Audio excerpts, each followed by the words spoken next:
সাথে যথাক্রমে 1200 টাকা A B R C. ABC একটি ব্যবসাতে যথাক্রমে 1200 টাকা 4 মাসের জন্য বিক্রি করে 1400 টাকা 5 মাসের জন্য। সে কি করে 1000 টাকা 6 মাসের জন্য বিনিয়োগ। তাহলে এদের অনুপাতটা আমরা যদি বের করে নিই, দুটো শূন্য দুটো শূন্য দুটো শূন্য কেটে নিই, 2 দিয়ে যদি কাটি 2 দুগুণে 4, 7 দুগুণে 14, 3 দুগুণে 6। আর কি কাটাকাটি যাবে? না, আর কাটাকাটি যাবে না। তাহলে 12 দুগুণে 24, 5 7 35, 3 10 30 হয়ে গেল এদের অনুপাত। এখন জানতে চেয়েছে ব্যবসায় মোট লাভ 8,900 টাকা হলে বি কত টাকা? বির অনুপাত কত? 35। এদের আনুপাতিক যোগফল কত? 35 আর 30 55, 55 আর 20, 35 আর 30 65, 65 আর 20 85, 85 আর 4 হচ্ছে 89, 89 কেটে গেল, পুরো থাকলো কত? 35 আর দুটো শূন্য, 3,500 টাকা হচ্ছে এই প্রশ্নের সঠিক উত্তর। 7 দাগের এই।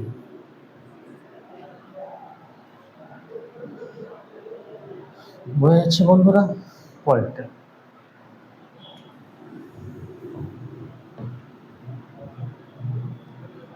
8 দাগ।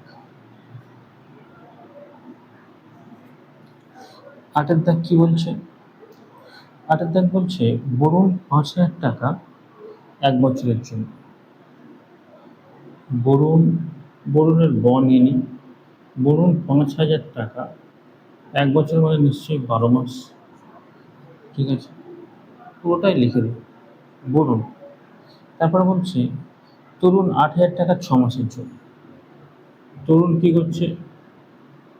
8,000 টাকা নিয়েছে 6 মাসের জন্য, 6 মাসের জন্য। এরপর কি বলছে? বছরের শেষে যদি এত টাকা লাভ হয় তবে তরুণের লাভ্যাংশ।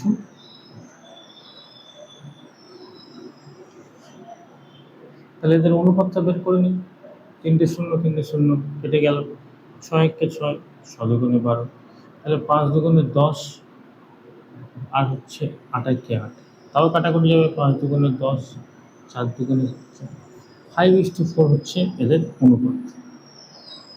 এখন বলছে বছরের শেষে লাভ হয়েছে 4500 টাকা। 4500 টাকা মানে 5 4 9। জানতে চেয়েছে তরুণ কত টাকা পাবে। তাহলে তরুণের অনুপাত কত? 4, 5 লং 45, 4 5 20, 2000 টাকা হয়ে গেল তরুণের লাভ। বোঝা যাচ্ছে বন্ধুরা? এইরকম পুরো সলিউশনটা কিন্তু দেবারতী শিক্ষাঙ্গন চ্যানেলে পেয়ে যাবে। তাহলে সম্পূর্ণ সলিউশন পেতে দেবারতী শিক্ষাঙ্গনকে অবশ্যই সাবস্ক্রাইব করে নেবেন।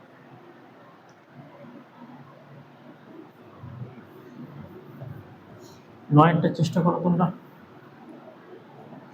9 দাগ চেষ্টা করো। 9 দাগ কি বলছে? 9 দাগ বলছে A B C, A B R C. A B C 3 জন ব্যক্তি যথাক্রমে 1 2,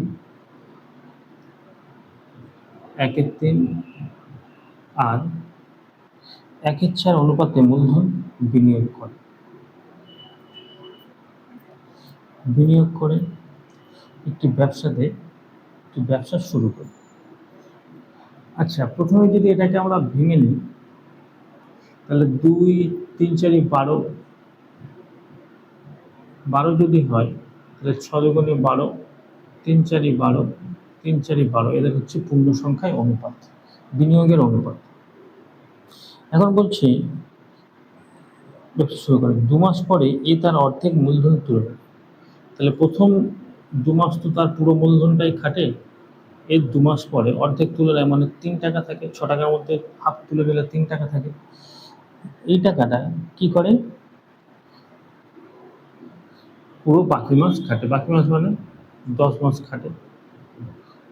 বি সি কোনো কিছুই করে না, তাহলে আমরা ধরে নেব বির টাকাটা 12 মাস খাটে, সির টাকাটাও 12 মাসই খাটে। এখন 6 × 12 3 × 10 = 30, 12 আর 30 কত হয় 42, 4 × 12 = 48, আর 3 × 12 = 36। যদি কাটি 6 দিয়ে, 6 × 7 = 42, 8 × 6 = 48, 6 × 6 = 36 হয়ে গেল এদের অনুপাত।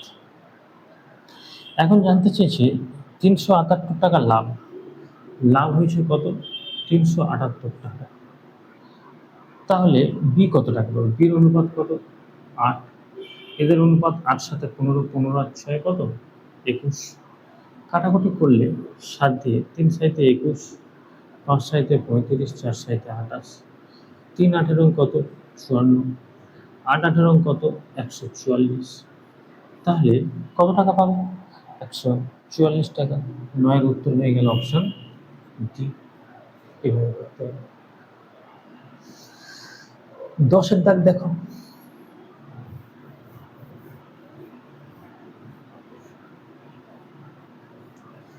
ভিডিও যেখানে মনে হবে সেখানে পজ করে তোমরা অবশ্যই স্ক্রিনশট নিয়ে নিতে পারো এবং দেখে নিতে পারো বা বুঝে নিতে পারো। 10 দাগটা চেষ্টা করো। 10 দাগ,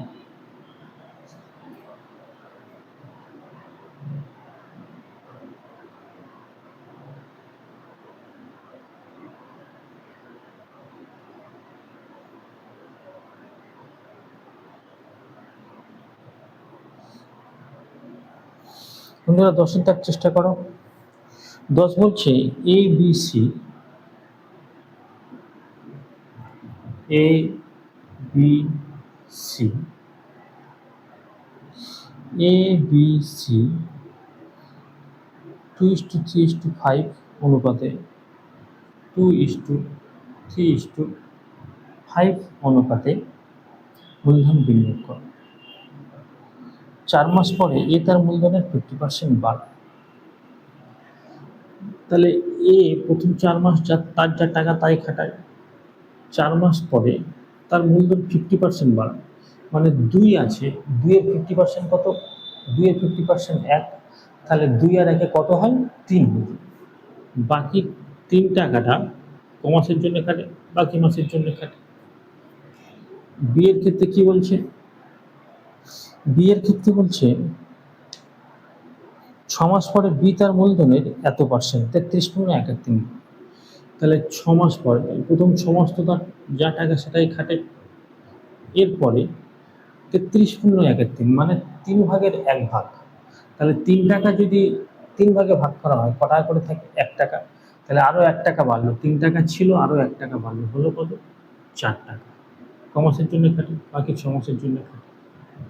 সির ক্ষেত্রে কি বলছে, সি 8 মাস পরে তার মূলধনের 50% তুলে নেয়, তাহলে 8 মাস তো তার পুরো টাকাটাই খাটে, এরপরে 8 মাস পরে তার 50% মানে 5 টাকার এর 50% মানে হাফ তুলে নেয়, তাহলে পড়ে থাকে কত 2.5 টাকা, বাকি ক মাসের জন্য খাটে 4 মাসের জন্য খাটে। এদের অনুপাতটা বের করতে, 4 × 2 = 8, 3 × 8 = 24, 24 আর 8 কত হয় 32, 3 × 6 = 18, 4 × 6 = 24, 24 আর 18 কত হয় 42, 5 × 8 = 40, আর 4 আর 8 = 10, 40 আর 10 কত হয় 50 টাকা। এদেরকে যদি 2 দিয়ে কাটি, 16 × 2 = 32, 21 × 2 = 42, আর 25 × 2 = 50, এই হয়ে গেল এদের অনুপাত। এবার জানতে চেয়েছে যে বছরের শেষে 86,800 টাকা লাভ, কত লাভ হয়েছে 86,800 টাকা লাভ হয়েছে। জানতে চেয়েছে এ ও সি এর পার্থক্য কত, এ আর সি, এ কত 32, সি কত 50, তাহলে 50 থেকে 32 25, 25 থেকে 16 বাদ দিলে কত হয় 9। এদের আনুপাতিক যোগফল 25 আর 21, 25 আর 20 কত হয় 45, আর 1 46, 46 আর 10-এ কত হয়? 56। 56 আর 6-এ কত হয়? 56 আর 6-এ 62। এরকম একটা কাটাকুটি চলে এলো। কাটাকুটি করো, সম্ভবত 31 দিয়ে কাটাকুটি হবে। 31 দুগুণে 62। এটাকে যদি 31 দিয়ে কাটি, 2 যাবে, কারণ 3 31 93 হয়ে যাচ্ছে। তাহলে 31 দুগুণে 62, পড়ে থাকে 86 থেকে 62 বাদ গেলে পড়ে থাকে 24, 8, আর 3 8-এ 24, তাহলে 8 হয়ে গেল এর সঠিক উত্তর। 28 আর দুটো শূন্য। এটাকে যদি কাটাকুটি করি, 14 দুগুণে 28, তাহলে হয়ে গেল 14। 9 14 কত? 14 নামটা পড়ো। 9 14 হচ্ছে 126 আর দুটো শূন্য, তাহলে 12,600 টাকা হয়ে গেল এই প্রশ্নের সঠিক উত্তর। 10-এর দাগে এ হয়ে যাবে উত্তর। তো আজ এই 10টা পর্যন্ত থাকলো। এর পরের দিন আবার আরও 10টা অঙ্ক নিয়ে আমি চলে আসবো। পুরো পার্টনারশিপ শেষ করব। এমনিভাবে পুরো সুবীর দাস কমপ্লিট করব। পাশে থেকো এবং একটু আমাকে মোটিভেট করার জন্য চ্যানেলটাকে সাবস্ক্রাইব করে নিন। আর পারলে যদি ভালো লাগে ভিডিওটাকে একটা লাইক করে দিন। নমস্কার, ধন্যবাদ দেখার জন্য।